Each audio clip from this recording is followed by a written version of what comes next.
Hey guys, and welcome to Mika Reaction Reviews, where we react to things on the internet. And this is going to be a voiceover, no face video. I will be back with my lovely floating head shortly.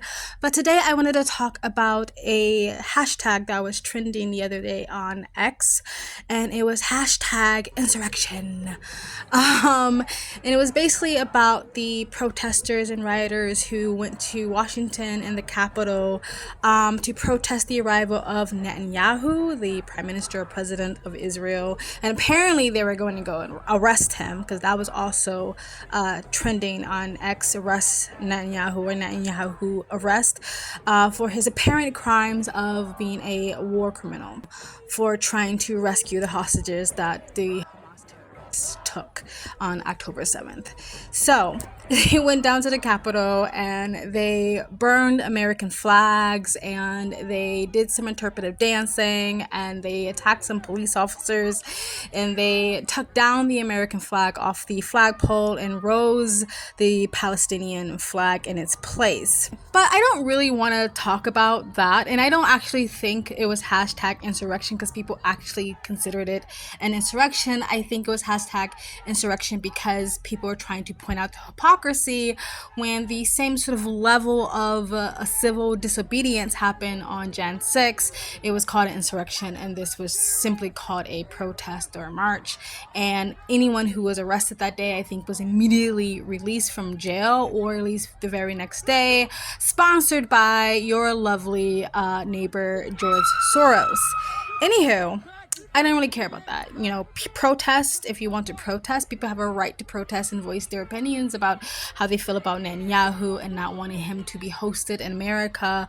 I do believe there was a lot of politicians that did also sort of protest in a way of not meeting him. I think Kamala Harris is one of them, but I do believe Donald Trump is supposed to be meeting with Netanyahu. But anyway, that's no here, no there. There's something that I noticed about the pro-Hamas, pro-Palestinian, anti-Israel protests versus the pro-Israel, anti-Hamas, anti-terrorist marches and protests. I've noticed there's a difference, and it really kind of boggles my mind how you see a lot of right-wing, so-called Catholic Christian talking heads on the internet really hyper-focused on one side over the other, which is Israel, right? The anti-Israel right-wingers and Catholics and Christians talking heads, right? But there's something I noticed. When you see pro-Palestinian, pro-Hamas, anti-Israel protests, you do not see not one American flag in sight. You see lots of Palestinian flags, but not one American flag. And if you do see an American flag, it's usually in flames, or is in ashes, or is being spat on and stomped on, which is your right as an American citizen, because people died and fought for your freedoms to be able to do that, to be able to freely express your hate towards the American country that you're privileged to be born into, that people are literally risking their lives to get to, right? It's the same thing when I see like mass immigration, and you see these massive amount of people head into America with their country flags and their country symbols, but not one American flag, right? Versus when you see pro-Israel marches, it's usually a combination of Israeli flags or Jewish flags and American flags. Versus that, this very big contrast, right? You usually see the red, white, and blue, go America, America, American flag, versus paired alongside the blue and white Israeli flag, Star David flag, right? Versus again, the anti-American, only Palestinian flags that the other side waves. And I'm really confused why it feels like to me that a lot of, again, right-wing conservative Republican, so-called Catholic Christians sit there and really hyper focus on our alliance and our partnership and our relationship with Israel, a country that more closely resembles our democracy and Western values, standards, and morals, but somehow completely ignore the alliance and the friendships and the partnerships we have with other countries that has literally the opposite of Western values, principles, and morals, and seemingly wants to actually conquer America, or conquer our Western values, and conquer our way of life. America is the cancer. America The American government, secularism, democracy, capitalism, these are cancers. Reason why you have to fight them is because they are Jews and Christians. You should fight those empires around you, or those hukumat around you, which are Jew or Christian, until they give the jizya. That's fine. That we already know Islam allows. We're not apologetic about that point. Ideological subversion is the slow process which we call either ideological subversion or active measures or psychological warfare. What it basically means is to change the perception of reality of every American to such an extent that despite of the abundance of information, no one is able to come to sensible conclusions in the interests of defending themselves, their families, their community, and their country. You're just a white person. You're a white person. We don't like white people.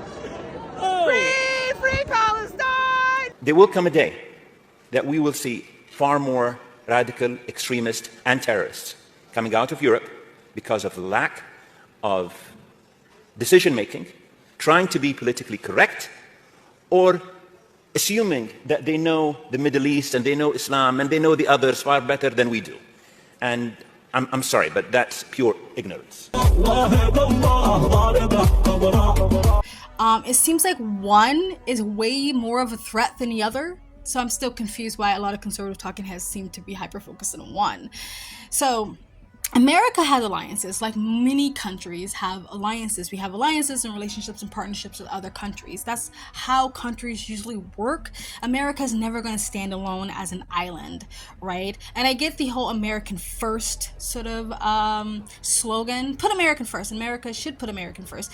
But America's never going to be an island. They're always going to have alliances with other countries. And I always feel like American first is only shouted when it comes to the relationship with Israel, but not their relationship of the multitude of Islamic countries, which again, a lot of them hold completely opposite values than America, right? So this UN obsession on Israel, do you think that's in part because so many Arab nations or Muslim nations have so many votes at the UN Council, then there are so many left-wing governments or regimes that cozy up to them, and then of course there's the oil factor that gets even more people saying, "Oh, we'll support you. You scratch your back, you scratch ours." Absolutely. There's a lot of...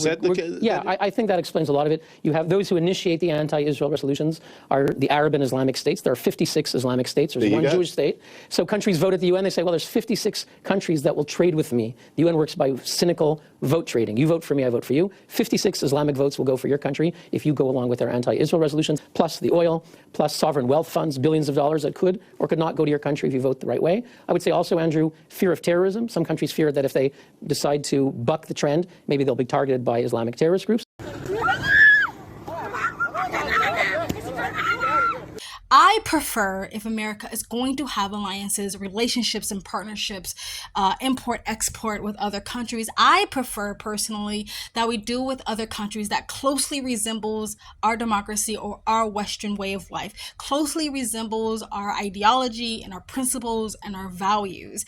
I prefer, if we're going to do it that way, not to do it with countries that literally want to conquer us.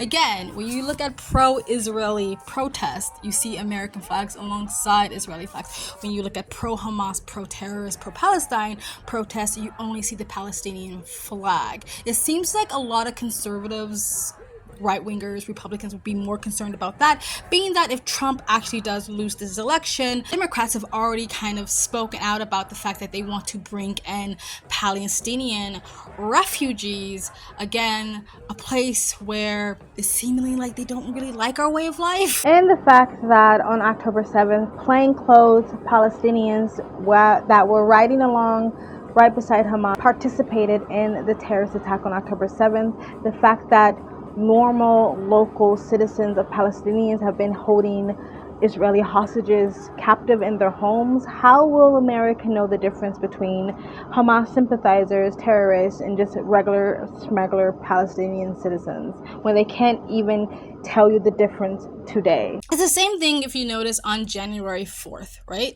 January 4th marks the independence of America, right? Marks what America stands for. Again, our values, our principles, our morals, our histories, our achievements, how far we've come and progressed. 4th of July is a celebration of America. And on that day, on the day of 4th of July, you saw again a lot of pro-Palestinian, pro-Hamas protests with not one American flag in sight.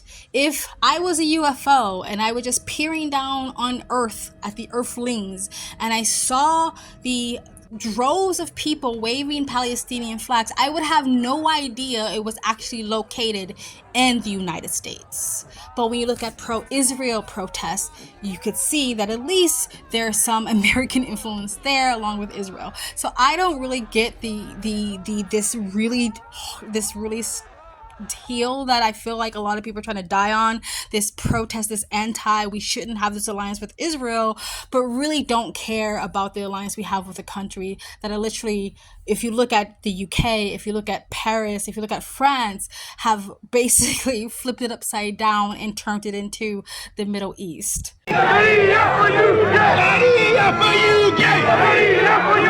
That's all I really want to say about that. I don't have a problem with the protest that happened in Washington and the Capitol. I don't have a problem people not liking Netanyahu, feeling that he's a war criminal.